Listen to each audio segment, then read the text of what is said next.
పత్రికలో 4వ అధ్యాయం 13వ వచనంలో చూస్తే, సహోదరులారా, నిరీక్షణ లేని ఇతరుల వలె మీరు దుఃఖపడకుండా నిమిత్తము నిద్రించుచున్న వారిని గురించి మీకు తెలియకుండా మాకు ఇష్టము లేదు. యేసు మృతి పొంది తిరిగి లేచినని మనం నమ్మలేదా?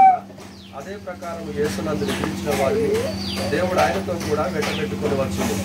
మేము ప్రభువు మాటను బట్టి మీతో చెప్పున్నదేమనగా, ప్రభు రాకడ వరకు సజీవమైన నిలిచి మనము నిద్రించిన వారికంటే ముందుగా ఆయన సన్నిధి చేరము.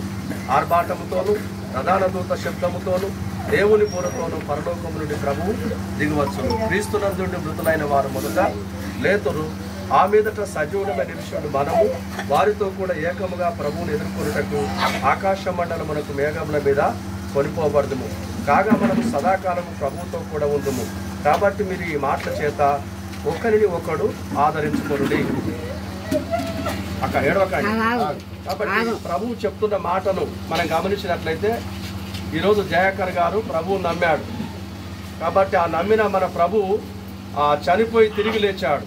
కాబట్టి ఆయన నమ్మిన ప్రతి ఒక్కరు కూడా లేస్తారనే నిరీక్షణ మనకు ఉన్నప్పుడు, జయన్న ఈ లోకయాత్రను ముగించుకున్నాడు.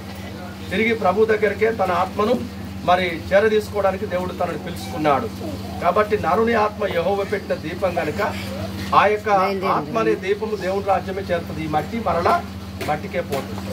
కనుక దయచేసి దాన్ని గమనించి నిద్రించినటువంటి జయాకర్ గారి యొక్క ఆత్మకు శాంతి సమాధానం దేవుడు చేకూర్చాలనుకున్నప్పుడు, నిరీక్షణ లేనటువంటి వాళ్ళు ఎవరంటే యేసుప్రభు నమ్మని వారు.